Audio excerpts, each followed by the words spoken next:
오늘은 사무엘상 23장 6절로부터 14절까지 말씀으로 사람의 깊이라는 제목으로 하나님 말씀 나누겠습니다. 사람의 깊이. 오늘 이렇게 제목을 정한 이유는 우리 그런 속담이 있거든요. 열 길 물속은 알아도 한 길 사람 속은 모른다. 근데 이게 되게 이상하게 부정적으로 사용이 되는 것 같아요. 그래서 저 인간 속마음을 모르겠다, 뭐 이런 뜻으로 쓰이는 것 같아요. 그런데 이걸 좀 거꾸로 만약에 우리가 해석을 하면 열 길 물속은 알아도 한 길 사람 속을 모르겠다는 얘기는 사람의 깊이가 열 길 물속보다 더 깊거나 넓을 수도 있다. 그러니 긍정적으로 헤아리면 사람이 마음먹기에 따라서 열 길 물속보다도 훨씬 깊이 있는 사람, 훨씬 품이 넓은 사람이 될 수도 있다. 이런 뜻은 되지 않을까 하는 그런 생각이 듭니다. 그런 견해로 오늘 본문 말씀을 좀 바라보면 좀 다르게 보입니다. 오늘 성경에서 다윗이 블레셋 사람들의 손에서부터 그일라를 구했습니다. 그런데 이 그일라는 성입니다. 문이 달려있고 빗장이 달려있는. 그런데 그 이야기가 사울 임금에게 전달이 됐어요. 그랬더니 사울이 하나님이 다윗을 나에게 붙이셨나 보다. 왜냐하면 거기 그일라 성은 성벽이 있고 성문이 있어서 문이 있고 빗장이 있으니 거기를 쳐들어가면 다윗은 완전히 도간에 든 쥐다. 이런 생각이 드는 거죠. 그래서 백성들을 다 불러 모아서 군대를 편성해서 이 그일라 성만 딱 에워싸면 다윗은 영락없이 내 포로다. 이런 생각으로 백성들을 소집합니다. 근데 이 이야기를 다윗이 듣습니다. 그래서 그걸 듣고는 하나님께 여쭙는 겁니다. 근데 하나님께 여쭙는데 그때 아히멜렉의 아들 제사장 아비아달이 다윗에게로 도망왔잖아요. 근데 도망올 때 에봇을 가지고 왔다 그랬어요. 제사장의 에봇 안에는 우림과 둠밈이라고 하는 하나님의 응답을 물어보는 도구가 들어가 있단 말이죠. 그러니까 그 아비아달에게 시켜서 하나님의 응답을 물어보는 겁니다. 그런데 이때 다윗이 그런 얘기를 해요. 틀림없이 사울이 이 그일라를 치기 위해서 올 텐데 오면 일단 첫째 사울이 옵니까 안 옵니까? 온다고 하나님이 응답하셨고요. 두 번째 이게 좀 충격적입니다. 그러면 그일라 사람들이 나를 사울에게로 내주겠습니까? 안 내주겠습니까? 이렇게 물어요. 근데 하나님이 뭐라고 응답하시느냐? 내줄 것이다. 이렇게 응답합니다.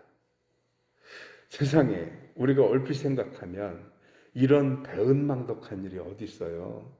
다윗이 자기 한 목숨 부지하는 것도 쉽지 않은 데다가 이런 일을 하면 자기 위치가 노출될 수 있는 위험이 있어서 다윗의 신하들과 참모들이 반대를 했음에도 불구하고 죽음을 무릅쓰고 그일라 성을 구해줬단 말이에요.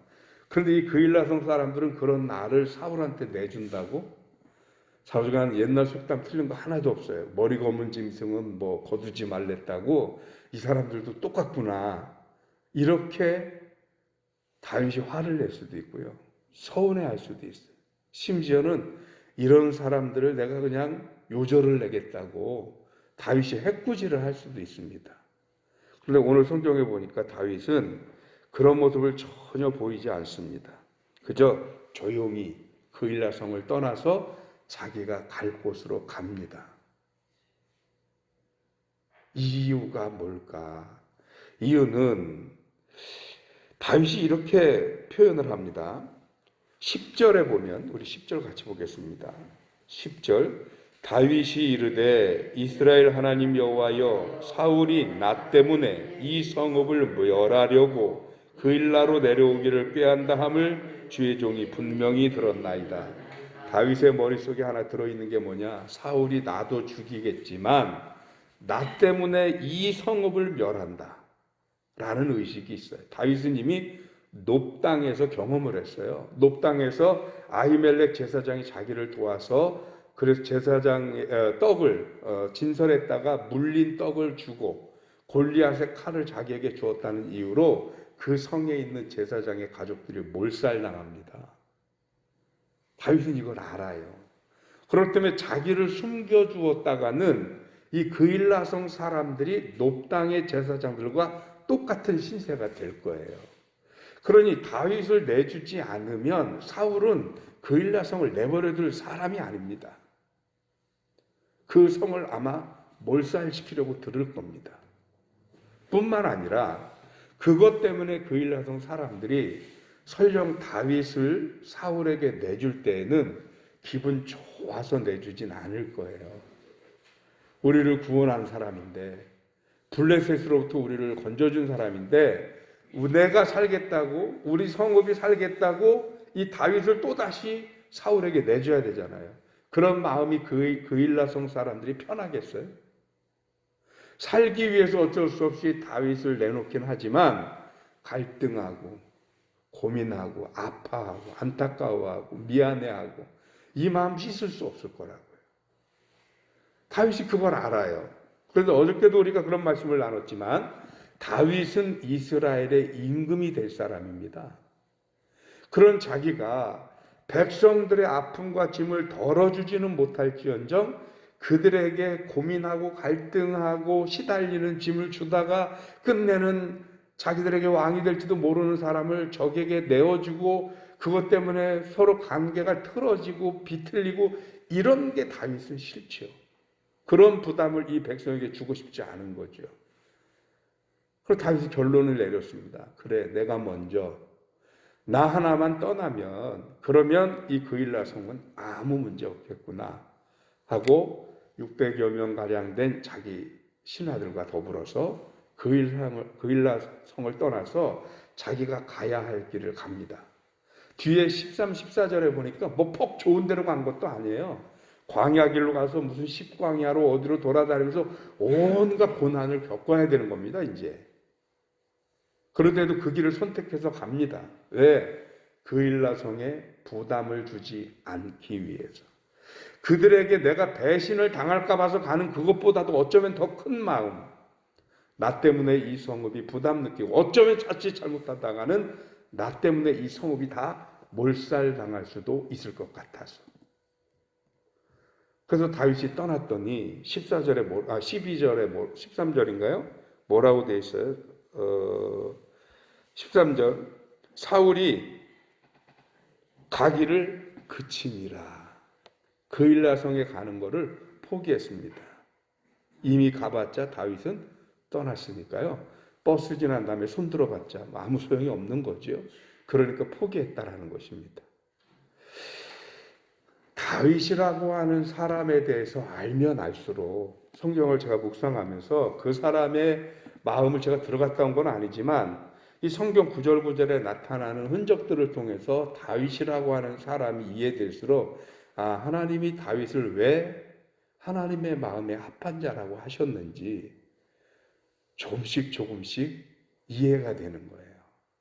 다윗이라고 하는 사람의 깊이가 사울 임금하고 아주 전혀 다르고요. 그 깊이와 품이 뿐만 아니라 일반적인 우리들의 좁은 소견을 가지고 있는 사람들하고는 너무 다른 사람인 것 같다는 느낌이 들었습니다.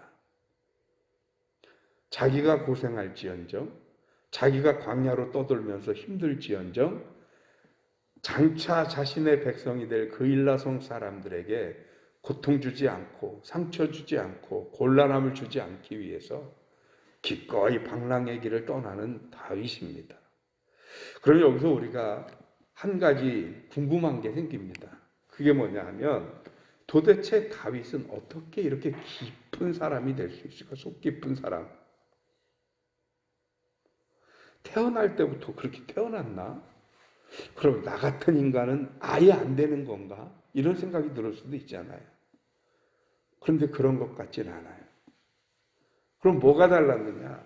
지금 현재 우리가 사무엘상을 공부하면서 다윗의 행보와 사울의 행보를 보니까 가장 두드러지게 차이가 나는 게 뭐냐? 다윗은 무슨 일만 있으면 어떻게 해요? 하나님께 묻습니다. 이 말은 두 가지를 증명해 주는데 다윗이 그만큼 하나님을 의지했다. 이걸 증명하는 거. 두 번째는 하나님과의 관계가 건강하게 유지됐다. 그러니까 무슨 일만 있으면 하나님 물어보고 무슨 일만 있으면 하나님께 여쭙고, 그리고 하나님이 응답하시는 대로 다윗은 따랐습니다.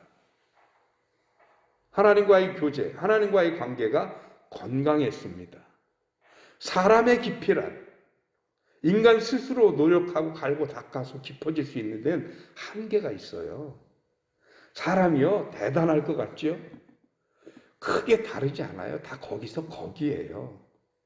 그런데 가끔 초인적인 능력을 발휘하고 초인적인 깊이를 발휘하는 사람들이 있습니다. 그건 그들이 위대함이 아니었더라고요. 다윗도 그것이 위대한 게 아니라 하나님과의 교제가 건강했고 하나님을 향해 온전히 믿고 신뢰했고 뿐만 아니라 모든 매사를 하나님의 뜻에 의지하다 보니 다윗이 본래 가지고 있는 그 좁아터진 인간적 소견 위에 하나님의 마음과 하나님의 헤아림이 더하여져서 일반인들이 감히 생각하지도 못할 만큼 훨씬 더 깊이 있고 품이 넓은 사람이 되어지더라라는 것입니다. 저도 그런 것 같아요. 개인적으로 보면 여러분 우리나라 3대 성씨 중에 성격 급하고 독한 성씨 아시죠? 안강최 아시죠? 그 중에 저희 집은 2가지 성이 있습니다. 아주 최강 커플입니다. 우리 집은 아주. 그런데 그렇게 굉장히 고집 세고 성격 강하고 뭐 이른바 독하니 어쩌니 그런 것 같은데 정말 인간적으로는 그럴 것 같아요. 근데 제가 목회하면서 깨닫는 게 뭐냐, 제가 가진 인간성으로는 그런데 하나님의 일을 하나님의 뜻에 합당하게 하려다 보니까 번번이 제 인간적인 생각으로 할 수 있는 일이 없는 걸 너무 많이 느끼는 거예요. 그러니까 그게 자꾸 꺾이고 다듬어지고 좌절되고 이러다 보니까 점점 남는 게 뭐밖에 없냐? 하나님 뜻밖에 안 남는 거예요. 그러면서 조금씩 바뀌어 가더라고요. 그 인간적인 아주 강렬한 성품들이 조금씩 죄송하지만 아직 조금 남아있긴 한데 근데 어쨌든 상상도 못할 만큼 많이 바뀌었습니다. 무엇이 가능하게 했느냐? 제가 도 닦고 무슨 뭐를 깨닫고 뭐 그게 아니더라고요. 하나님과의 교제가, 하나님과의 관계가 그렇게 만들어 가더라는 거죠. 여러분, 그래서 오늘 이 아침 우리가 하나님과의 교제를 조금 더 깊이, 좀 더 의미 있게, 좀 우리 시쳇말로 아주 진한 관계로 이어가면서 우리 사람의 깊이가, 우리의 생각과 사고와 마음의 크기가 점점 더 깊어지고 점점 더 넓어지는 하나님의 사람들이 되어지시기를 주님의 이름으로 축원합니다. 기도하겠습니다. 하나님, 다윗의 깊이, 다윗의 그 큰 마음, 다윗이 태어날 때부터 생겼다라기보다는 저가 하나님을 의지하고 하나님만 바라보고 하나님과 교제하면서 일반적인 사람들이 생각하는 것보다 훨씬 더 크고 깊이 있는 사람이 된 것이 아닌가 싶습니다. 오늘 이 아침 자기 하나가 양보하고 자기 하나가 머리 숙이면 그 일날을 포함한 주변에 있는 모든 사람들이 편안할 것을 알기에 인간적인 서운함, 자기 공로가 알아주지 못한 것에 대한 분노 얼마든지 있을 수 있으나 그러나 다윗은 그것을 선택하지 않고 기꺼이 그 일날을 품고 이스라엘을 품고 주변에 있는 사람들을 품는 모습을 봅니다. 우리 믿는 성도들이 오늘 다윗과 같은 그 깊이와 넓이를 갖게 하여 주시옵시고 우리 스스로 우리의 성정과 성격으로는 이룰 수 없었던 일이라고 하지만 우리가 오늘 하나님을 믿는 사람임을 고백한다면 오늘도 주님의 이름을 부르고 사는 사람이 분명하다면 하나님의 은혜로 하나님의 감동하심으로 다윗처럼 우리들의 마음도 그 깊이가 한자 한자 더하여지게 하여 주옵시고 그 크기와 넓이가 조금씩 더 넓어질 수 있게 하여 주옵소서. 그리하여서 하나님 보시기에 10길 물속보다도 훨씬 더 깊고 큰 그런 성도의 모습으로 서는 주의 종들 되어지도록 주님 인도하시기를 간절히 바라옵고 원하옵나이다. 하나님 무엇보다도 우리 든든히 서가는 교회 하나님의 은혜 가운데 이전 건축을 앞두고 있습니다. 그러나 우리가 무엇을 할 수 있는 일이 하나도 없습니다. 하나님이 역사하셔야 되고 하나님이 도우셔야 합니다. 이제 감정평가의 결과를 받아놓고 있습니다. 그 날짜가 다가오고 있음에 하나님 역사하셔서 주님의 선하신 일이 온전히 이루어지게 부족함이 없도록 주님의 능력으로 인도하여 주시옵소서. 이 아침 이를 위해 기도하는 성도들의 기도가 하나님의 능력과 응답을 부르는 기도가 되어지도록 함께 하시길 원하옵고 감사하며 예수 그리스도 이름으로 기도하옵나이다.